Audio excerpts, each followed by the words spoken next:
Boa noite, irmãos. Graça e a paz do Senhor seja com todos, amém? Muito bom estarmos juntos mais uma vez para louvarmos, bendizermos ao nosso Deus.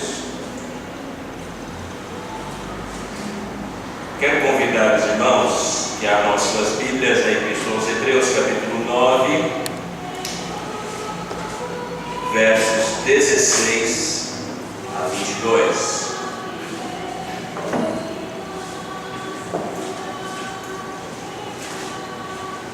Epístola aos Hebreus,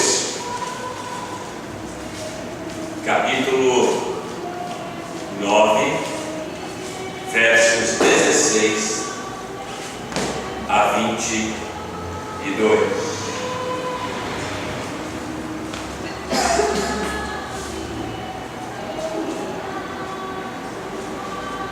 Amém?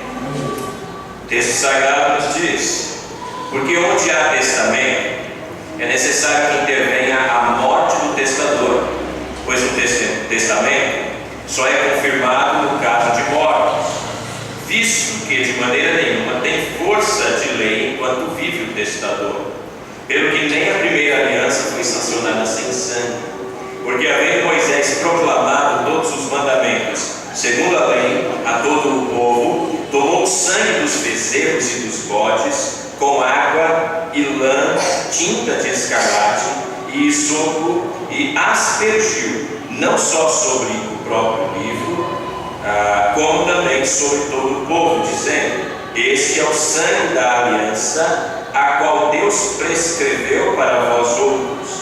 Igualmente também aspergiu com o sangue do tabernáculo todos os utensílios do serviço sagrado.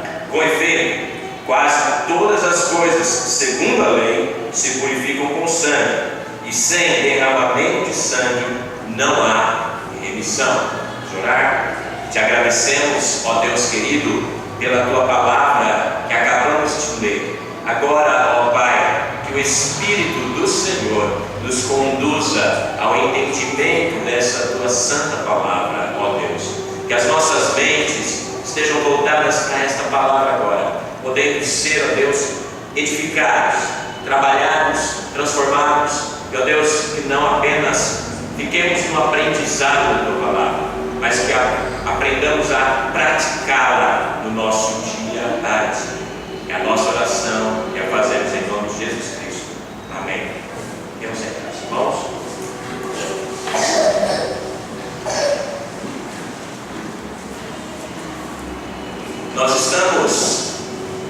Nós estamos observando Hebreus capítulo 9, desde o seu primeiro verso.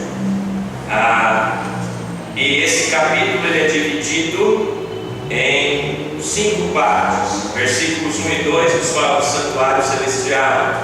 Versículos 3 a 6 apresenta Jesus, o nosso mediador. Versículos 7 a 13 fala da nova aliança de Deus.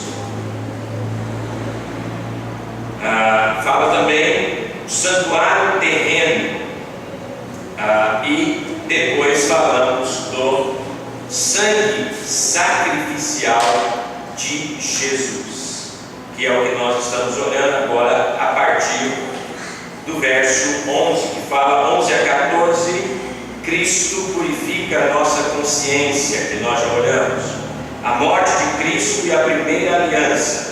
E hoje nós vamos olhar dentro do sangue sacrificial de Jesus, que o sangue de Cristo obtém para nós o perdão dos pecados, versículos 16 a 22.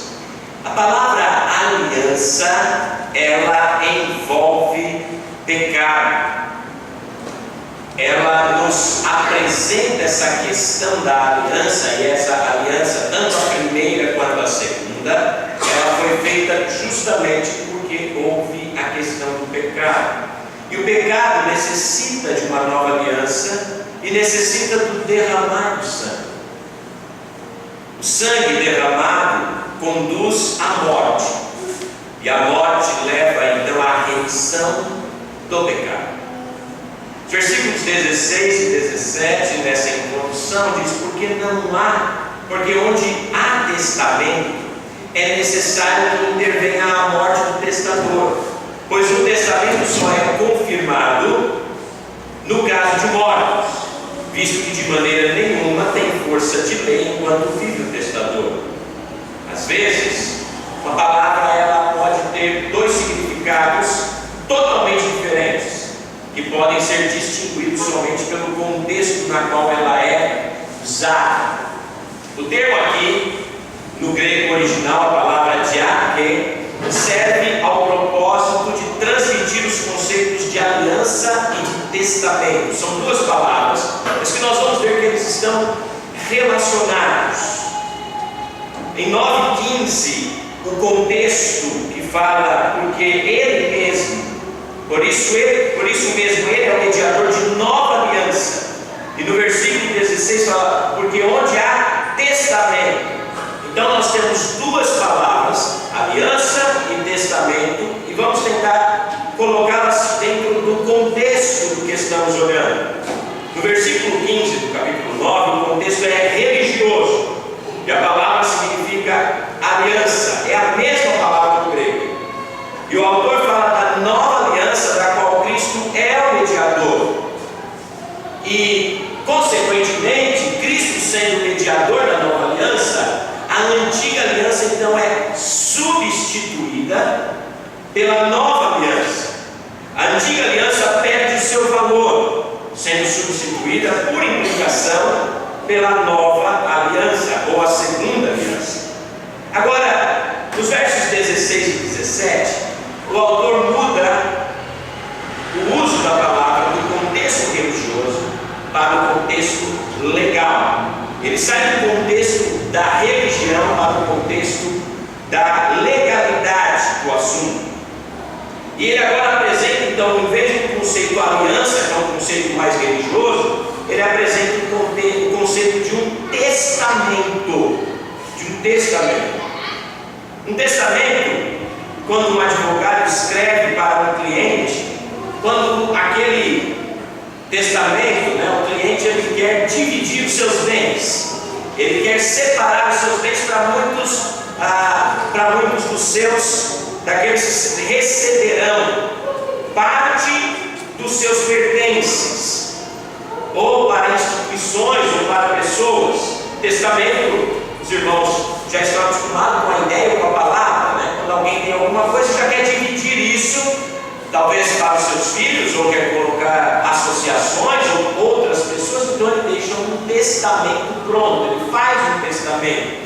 Um advogado prepara um testamento. Essa é a ideia de que ele está preparando ou preparou um testamento, dividindo assim os seus pertences. Mas esse último desejo, ou seja, o testamento seria o último desejo daquele que o fez.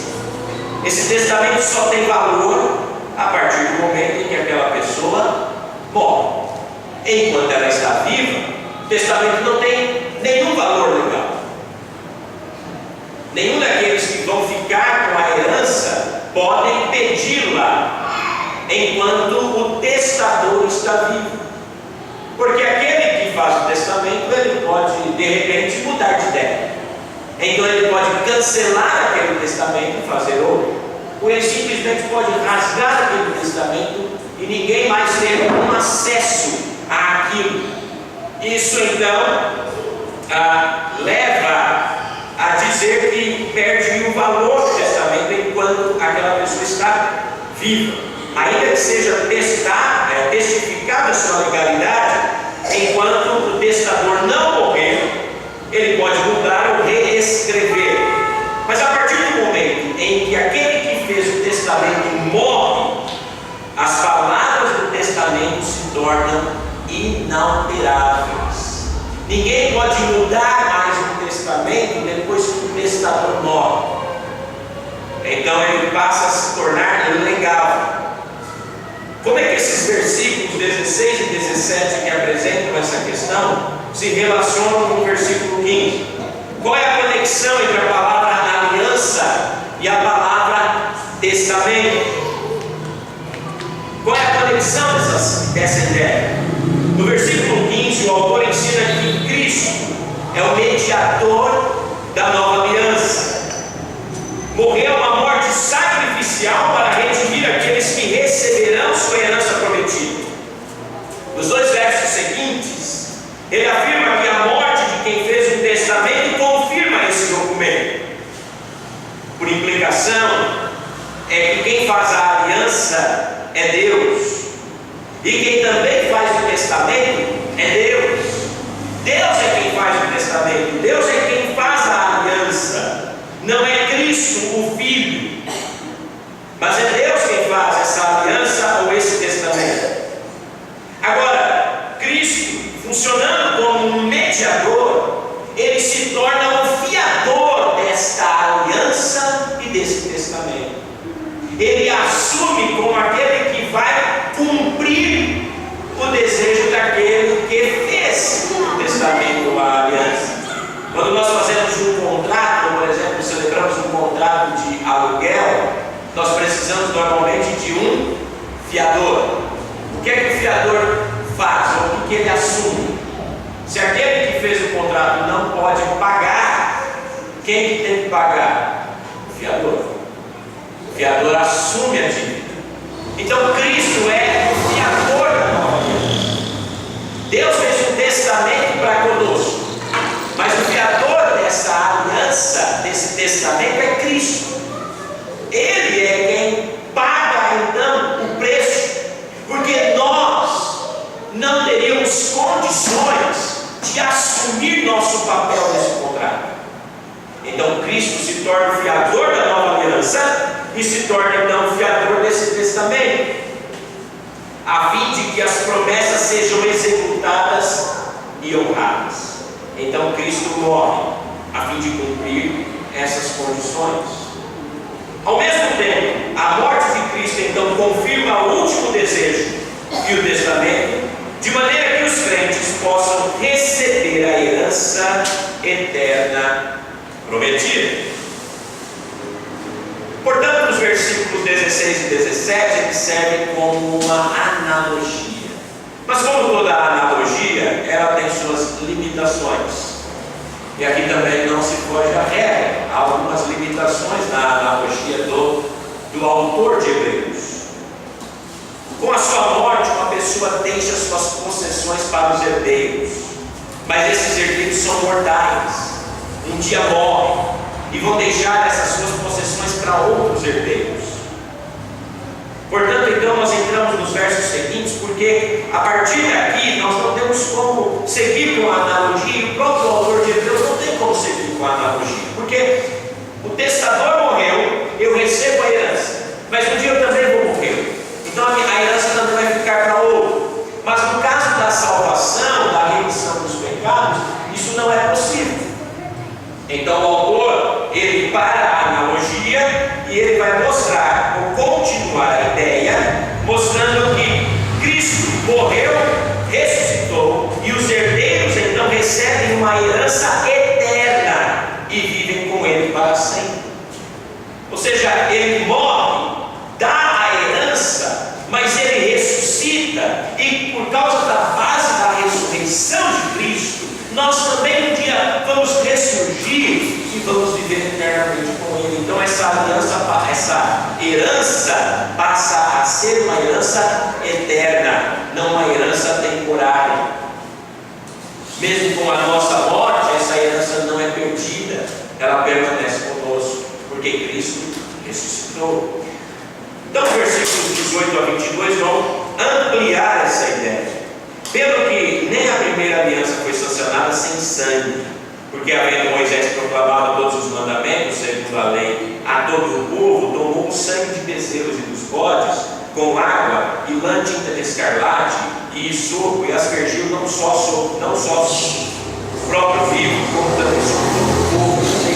Esse é o sangue da aliança, a qual Deus prescreveu para vós outros. Igualmente também aspergiu com sangue o tabernáculo e todos os utensílios do serviço sagrado. Com efeito, quase todas as coisas, segundo a lei, se purificam com sangue, e sem derramamento de sangue não há remissão. Então, duas questões aqui vão se destacar. Primeira expressão que nós já falamos, primeira aliança. primeira aliança que se relaciona com a mesma expressão do versículo 15. Versículo 18 ele repete: porque nem a primeira aliança foi sancionada sem sangue. Então há uma conexão dos versos. E essa conexão então dá valor à analogia dos versículos 16 e 17. Os versículos 15 e 18 falam da aliança, os versículos 16 e 17 falam de testamento. 15 e 18 falam da nova aliança, 16 e 17 falam do testamento, referindo-se também àquilo que foi prometido pela aliança. Então nós temos o autor de Hebreus fazendo aqui um jogo de palavras e colocando a relação entre essas verdades.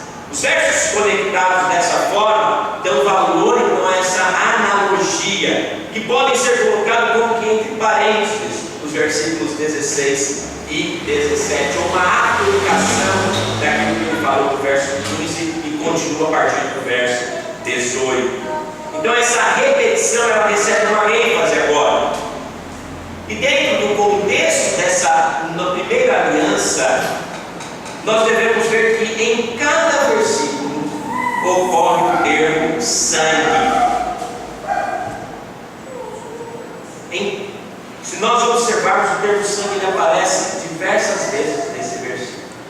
Então vamos observar, porque se essa palavra sangue aparece várias vezes, ela tem importância no texto. Se essa palavra sangue ela aparece várias vezes no texto, ela vai nos mostrar a importância dessa palavra. Ele fala: nem a primeira aliança foi sancionada sem sangue. A instituição da primeira aliança é registrada em Êxodo 24. Se você for ler Êxodo 24, você vai ver que lá está sancionada a primeira aliança. Moisés leu a lei de Deus ao povo, aquela lei que Deus deu a ele em Êxodo capítulo 20. Então ele lê a lei de Deus para o povo. Ele apresenta ofertas queimadas, ofertas de comunhão a Deus. Ele aspergiu o sangue de bois desses sacrifícios do altar sobre o povo. Leu o livro da aliança, aspergiu sangue sobre o livro da aliança. Então esse aí ele diz: eis aqui o sangue da aliança que o Senhor fez convosco a respeito de todas essas palavras. Deus então estava sancionando a primeira aliança através dos sacrifícios, através do sangue dos animais. Então o escritor de Hebreus observa que a primeira aliança é selada com sangue. E ele observa então a conexão entre a primeira aliança e a segunda aliança. Cristo derramou seu sangue, e assim ele selou a nova aliança com seu sangue. A sua morte tornou válida a nova aliança, tornou a nova aliança efetiva. Lembrem, irmãos, que Jesus, no dia da primeira ceia e da última Páscoa, com seus discípulos ali, ele diz: este sangue é o sangue da nova aliança. Ele ainda não havia derramado o seu sangue, mas ele está dizendo que haveria uma nova aliança, e que aquela nova aliança seria também sancionada com sangue. Como a primeira aliança foi sancionada com sangue, a nova aliança também é sancionada com sangue. Aqui é o sangue não de um animal, mas é o sangue de um homem. É o sangue do próprio Filho de Deus, o Cordeiro sem pecado, o Cordeiro perfeito, já representado no Velho Testamento, e agora vendo-se aquilo que foi representado no Velho Testamento. Cristo morre derramando o seu sangue para testificar que aquela aliança então ela tem valor. Então Cristo derrama o seu sangue para sancionar esta segunda aliança. Versículo 18: então, porque nem a primeira aliança foi sancionada sem sangue. No versículo 19 fala: porque havendo Moisés proclamado todos os mandamentos segundo a lei do povo, tomou o sangue dos bezerros e dos bodes. O sangue dos bezerros e dos bodes. Então, na verdade, aqui sangue dos bois. Se nós compararmos novamente a narrativa bíblica da instituição da primeira aliança,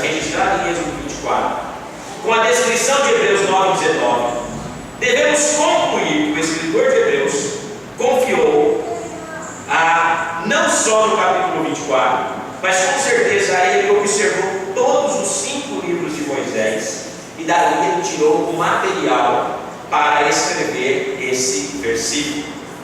No dia da expiação, irmãos, os sacerdotes ofereciam um bezerro jovem e um bode. Levítico 16, 3 a 28. O autor de Hebreus então combina a narrativa da cerimônia sacrificial no dia da expiação com a narrativa da instituição da primeira aliança. E aí ele pega também a frase lã, tinta de escarlate e sopo, da descrição da cerimônia de purificação de uma pessoa com uma doença infecciosa da pele. Por exemplo, lá de Levítico 14. É lá que ocorre a expressão lã, tinta de escarlate e isopo. Também na passagem descreve a água da purificação, o isopo, a lã, a escarlate, a água, que também estão mencionados em Números 19. Então o autor de Hebreus, ele não pega só agora a narrativa de Êxodo 24, mas ele conhecendo, como o autor de Hebreus é um exímio conhecedor da lei e dos 5 livros de Moisés, então ele pega todo o material e coloca num único versículo, dando então essa ideia, mostrando que Moisés proclamou todos os mandamentos, segundo a lei, tomou o sangue dos bezerros de bodes com água, lã, tinta de escarlate e sopo, e aspergiu não só o próprio livro, como também sobre todo o povo. Então nós temos aqui uma narrativa grande do autor bíblico. Isso demonstra todo o seu conhecimento do Velho Testamento, especialmente nos livros da lei. E de acordo com a narrativa de Êxodo, Moisés aspergiu o sangue de bezerros novos no altar e sobre o povo. Ele leu para o povo o livro da aliança e aspergiu então sangue nesse livro também. Então Moisés não só asperge o sangue sobre o altar, mas ele também joga sobre as pessoas e sobre o livro, porque o que estava escrito no livro, a lei do Senhor. E então ele confirma a lei fazendo aquilo. Cristo também derrama o seu sangue, aspergindo o seu sangue sobre aqueles que haveriam de ser salvos. O sangue de Cristo então é derramado sobre nós. O sangue de Cristo, como diz a palavra de Deus, nos purifica de todo pecado. Nós somos lavados, redimidos pelo sangue derramado na cruz do Calvário. É como se Cristo então aspergisse sobre nós o seu próprio sangue. Essa é a ideia que o autor aos Hebreus está dizendo. E ele continua de uma maneira mais clara no verso 20, dizendo: este é o sangue da aliança, a qual Deus prescreveu a vós outros. Mais uma vez, a terceira vez, a expressão sangue. Agora, sangue da aliança. Da perspectiva do Novo Testamento, da nossa perspectiva, imediatamente vemos uma semelhança entre as palavras de Moisés, citadas pelo autor de Hebreus, e as palavras de Jesus, quando ele institui a ceia. Este é o sangue da aliança, a qual Deus prescreveu para vós outros. O Senhor fez convosco uma nova aliança. Deus prescreveu para nós, e o Senhor faz conosco uma outra aliança. A primeira aliança, ela era incompleta, porque o homem não poderia cumprir. A segunda aliança também não é possível para nós fazer, mas Cristo faz ela completa em nosso lugar.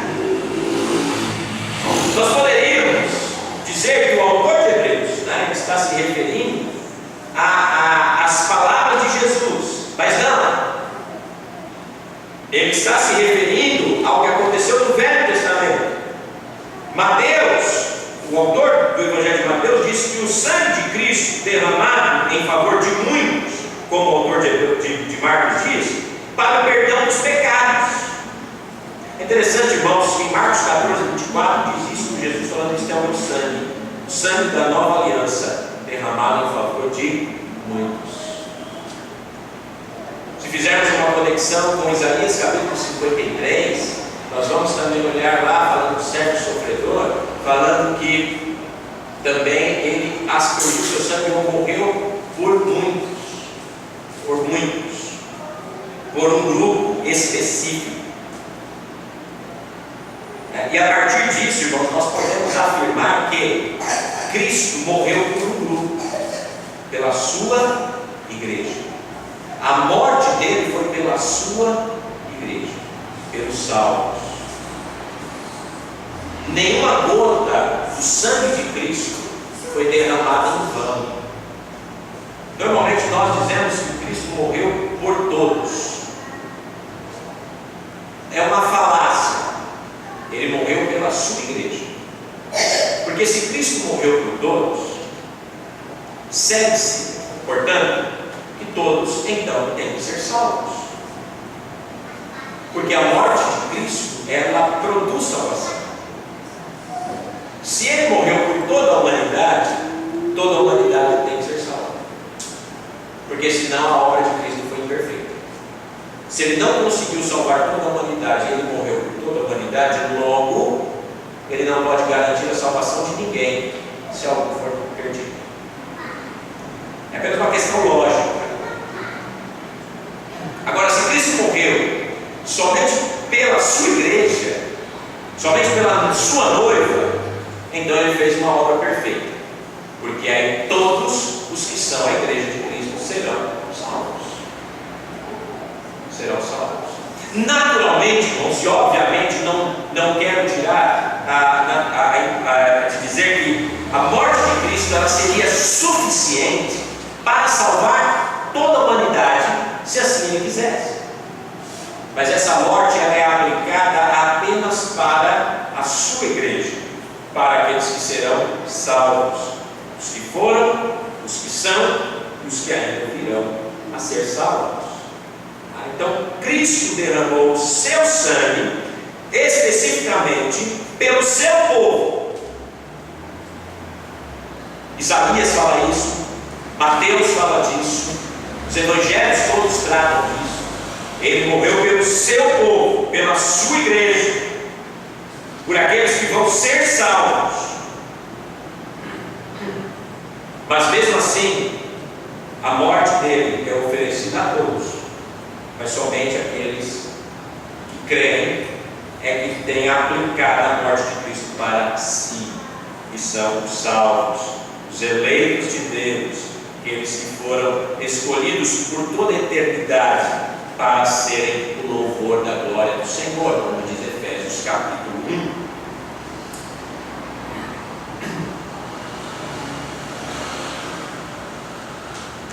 Mas ele continua dizendo, ainda usando o termo sangue, ele continua usando o termo sangue no verso 21. Igualmente também aspergiu com sangue o tabernáculo e todos os utensílios do serviço sagrado. Mais uma vez, a palavra sangue. Mais uma vez, a palavra sangue. Aspergiu com sangue. Mais uma vez, temos que observar a diferença entre a narrativa do Antigo Testamento e as palavras do autor de Hebreus. Eu sei, irmãos, que às vezes exige dos irmãos aí um exercício mental, porque nós temos que ficar usando o Velho Testamento, o Novo Testamento, indo e voltando. Os irmãos precisam, às vezes, ter que fazer um exercício para observar esses detalhes. Mas é importante, porque se nós não entendermos o que aconteceu lá, nós não conseguimos entender por completo o que Cristo fez aqui. Por isso o autor de Hebreus se volta a base dele para a antiga aliança, para mostrar a superioridade da nova aliança. E como que através da nova aliança, a antiga aliança se torna inválida, porque a nova aliança ela é maior, ela é superior, ela é que nos dá a graça salvadora. Então, mais uma vez, nós podemos observar a diferença aqui das palavras do autor de Hebreus. Quando Moisés erigiu o tabernáculo, Deus lhe disse, Êxodo 49, tomarás o óleo da unção e ungirás o tabernáculo e tudo que nele está, e o consagrarás com todos os seus pertences, e será santo. O escritor de Hebreus, no entanto, afirma que Moisés aspergiu com sangue o tabernáculo e todos os utensílios do serviço sagrado. Na narrativa da ordenação de Arão e seus filhos, nós vemos que Moisés matou um bezerro e com o sangue